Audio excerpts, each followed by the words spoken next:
ইয়াজাল জালালি ওয়াল ইকরাম 7 বার পড়ে 7টি নিয়ত নিয়ে এই কাপড়ের মধ্যে 7টি ফু দিয়ে 7টি গিরা দিলে কি হয়, কি হবে জানলে আপনি আশ্চর্য হয়ে যাবেন। আপনার জীবনের মোড় ঘুরে যাবে, মনের আশাকে আল্লাহ রাব্বুল আলামিন পূরণ করবে। আল্লাহু আকবার।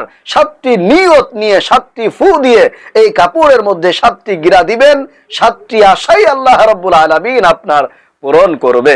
আল্লাহু আকবার। প্রিয় ভাইরা মা বোনেরা, ইয়াজাল জালালি ওয়াল ইকরাম আল্লাহর ইসমে আজম একটি নাম। সাহাবায়ে কেরামরা অনেক দোয়ার মধ্যে ইসমে আজমের কথা বলেছেন। কেউ কেউ আয়াতুল কুরসির মধ্যে ইসমে আজমের কথা বলেছেন।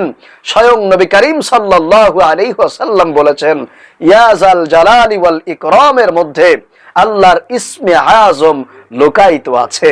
আল্লাহু আকবার। প্রিয় ভাইরা মা বোনেরা, পিস্তলের গুলি মিস হতে পারে, ধনুকের তীর মিস হতে পারে, কিন্তু ইয়াজাল জালালি ওয়াল ইকরামের আমল করে দোয়া করলে আপনার দোয়া কখনো মিস হবে না ইনশাআল্লাহ। তাই আজকে আপনাদেরকে একদম সহজভাবে শিখিয়ে দিব কিভাবে আপনারা ইয়াজাল জালালি ওয়াল ইকরাম পড়ে এই কাপড়ের মধ্যে ফু দিয়ে গিরা দিবেন। এজন্য অনুরোধ করে বলবো, অবশ্যই ভিডিওটি না টেনে শেষ পর্যন্ত দেখবেন, তাহলে অনেক বেশি উপকৃত হতে পারবেন। তো যেই 7টি মনের আশা আপনাদের পূরণ হবে, যেই 7টি উপকার আপনারা পাবেন, সেগুলো আগে আপনাদেরকে বলে দিচ্ছি। 1 নাম্বার হলো, আপনার ঘরের মধ্যে যত অশান্তি আছে, বিপদ বালা মুসিবত আছে, আমলটি করলে আল্লাহ রাব্বুল আলামিন সব কিছু দূর করে দিবেন। 2 নাম্বারে, যাদের সন্তান ছেলে মেয়ে কথা শোনে না, মা বাবাকে সম্মান করে না, অবাধ্য হয়ে গিয়েছে, আমলটি করলে আল্লাহ রাব্বুল আলামিন আপনার সন্তানদেরকে বুঝ দান করবেন, আপনাদের বাধ্য বানাবেন, মা বাবাকে সম্মান করতে বাধ্য হয়ে যাবে। আল্লাহু আকবার। 3 নাম্বারে, এই আমলটি করলে যাদের স্বামী স্ত্রীর মধ্যে মিল মোহাব্বত নাই, ভালোবাসা নাই, একে অপরকে দেখতে পারে না, আল্লাহ রাব্বুল আলামিন সেই স্বামী আর স্ত্রীর বন্ধনটাকে একেবারে সারা জীবনের জন্য আটকে দিবেন। জীবনে কোনোদিন এই ভালোবাসা নষ্ট হবে না, এই সংসার ভাঙবে না। আল্লাহু আকবার।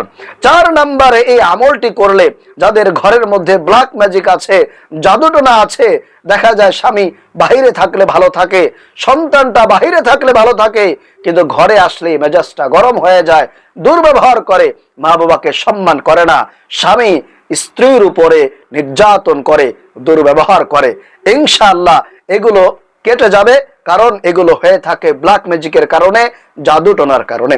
প্রিয় ভাইরা মা বোনেরা, 5 নাম্বারে, যাদের ঘরের মধ্যে আয় উন্নতি হয় না, রিজিকে বরকত হয় না, সকল কাজে বাধা চলে আসে, আপনি যেই কাজ করতে যান সেই কাজের মধ্যে আপনার বাধা চলে আসে, আপনি চাকরি করবেন, চাকরি পাচ্ছেন না, বিদেশে যাবেন, আপনি ভিসা পাচ্ছেন না, যেদিকে যান শুধু হতাশ হয়ে যান, ইনশাআল্লাহ আপনার সকল বাধা দূর হয়ে যাবে, কামাই রুজিতে বরকত হবে।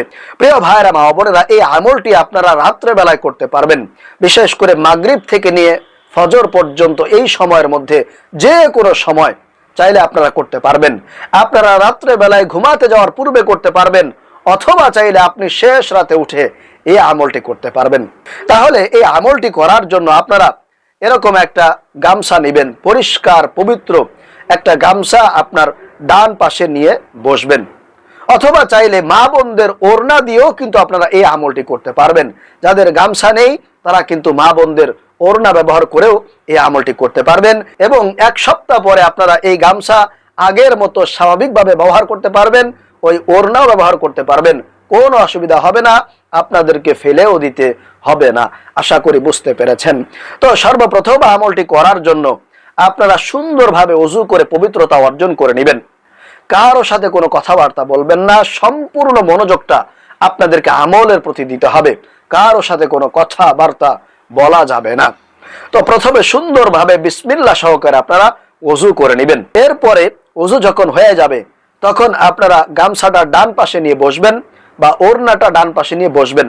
বসার পরে 1 নম্বরে 3 বার ইস্তেগফার পাঠ করবেন, নিজের গুনাহের কথা, অন্যায়ের কথা, পাপের কথা স্মরণ করে আল্লাহর কাছে ক্ষমা চাওয়ার উদ্দেশ্যে আপনারা 3 বার ইস্তেগফার পাঠ করবেন। এরপরে 3 বার নামাজের দুরুদ ইব্রাহিম পাঠ করবেন, নবী করিম সাল্লাল্লাহু আলাইহি ওয়াসাল্লামের মহব্বত নিয়ে ভালোবাসা নিয়ে আল্লাহর নবীকে খুশি করার উদ্দেশ্যে 3 বার নামাজের দুরুদ ইব্রাহিম পাঠ করবেন। এরপরে 3 নম্বরে আপনারা এখন মূল দোয়াটি একবার পড়বেন।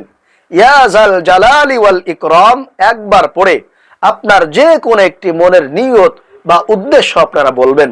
মনে করেন আপনার পরিবার সংসারে অনেক বেশি অশান্তি, অভাব অনটন, দারিদ্রতা, বিপদ বালা মুসিবত লেগেই থাকে, তাহলে আপনি এরকম আল্লাহর কাছে বলে নিবেন যে আল্লাহ, আমার পরিবার সংসারে অনেক বেশি অভাব অনটন, বিপদ বালা মুসিবত লেগেই রয়েছে, আল্লাহ তুমি সব কিছু দূর করে দাও। এরকম বলে আপনারা এই গামছার মধ্যে একটি ফুক দিবেন। এরকম প্রথমে একটি গিরা উঠাবেন, এরকম গিরা উঠিয়ে তারপরে আপনার মনের উদ্দেশ্য বলে আপনি এই গিরার মধ্যে একটি ফুক দিবেন। এইভাবে ফুক দিয়ে আপনি এরকম গিরা দিয়ে ফেলবেন। একবার পড়বেন, একটি নিয়ত নিবেন, এরপরে ফু দিয়ে আপনি গিরা দিবেন। তো এইভাবে করে ইয়া জাল জালালি ওয়াল ইকরাম 7 বার পড়বেন এবং 7টি উদ্দেশ্যের কথা বলবেন, 7টি নিয়তের কথা বলবেন। বলে আপনারা এই গামছা বা ওড়নার মধ্যে ফু দিবেন, গিরা দিবেন। এইভাবে 7 বার ফু দিবেন, 7টি গিরা দিবেন। অথবা চাইলে আপনারা 5টি নিয়তে 5টি ফু দিবেন, 5টি গিরা দিবেন। আশা করি বুঝতে পেরেছেন। এরপরে 3 নম্বরে এখন আসুন আপনারা মূল দোয়াটি পড়বেন একবার। ইয়া জাল জালালি ওয়াল ইকরাম, এই যে মূল দোয়াটি আপনারা একবার পড়বেন।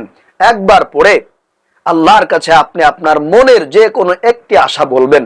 আপনার ঘরের মধ্যে মনে করেন অশান্তি, বিপদ বালা মুসিবত লেগেই থাকে, তাহলে আপনি আল্লাহর কাছে বলবেন, আল্লাহ আমার ঘরের মধ্যে অনেক বেশি বিপদ বালা মুসিবত লেগেই থাকে, অশান্তি লেগেই থাকে, আল্লাহ তুমি তোমার এই ইসমে আজমের নামের বরকতে সব কিছু দূর করায় দাও, আমার ঘরের মধ্যে শান্তি, রহমত, বরকত, সকিনা নাজিল করে দাও।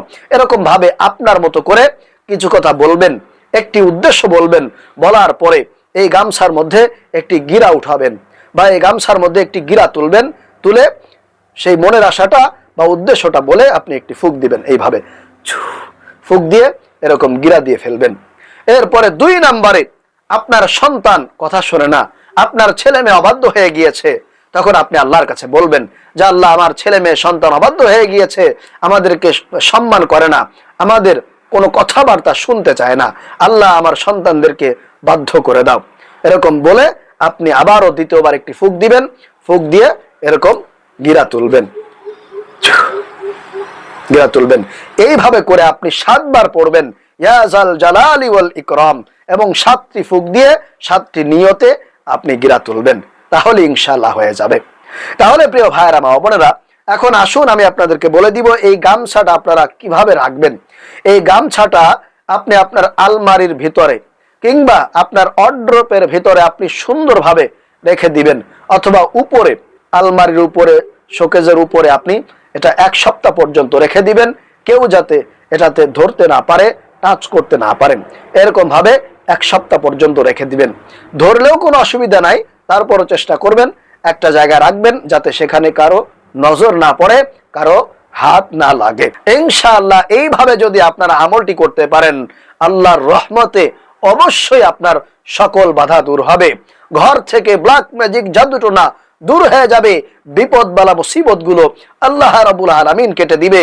স্বামী স্ত্রীর মধ্যে মিল, মোহাব্বত, ভালোবাসা সৃষ্টি করে দিবে। কোনোদিন সংসারে অশান্তি হবে না। তাহলে যারা যারা আমলটি করতে চান তারা অবশ্যই কমেন্টস করবেন, এই ভিডিওতে একটি লাইক দিবেন।